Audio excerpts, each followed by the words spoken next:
నమస్కారం అండి. నన్ను గుర్తుపట్టారా? 15 ఏళ్లకు ముందు కాశీలో మీరు ఆశీర్వదించారు. తర్వాతే గొప్పవాణ్ణి అయ్యాను. తమరిక్కడ ఉన్నారని విన్నాను.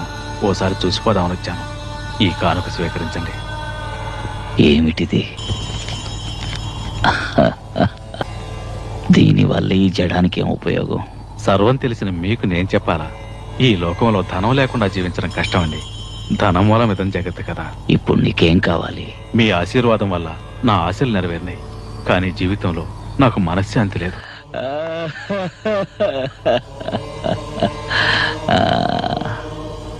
ధనమూలమిదం జగత్తని ఇందాకేగా అన్నావు. శాంతిని కొనుక్కో.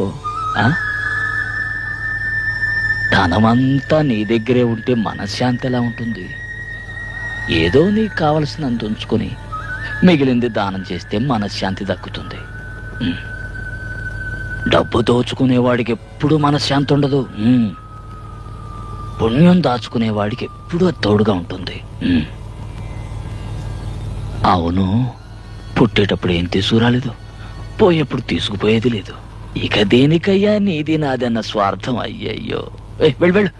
ఇదిగా దీన్ని తీసుకుని లేని వాళ్ళకిచ్చాడు.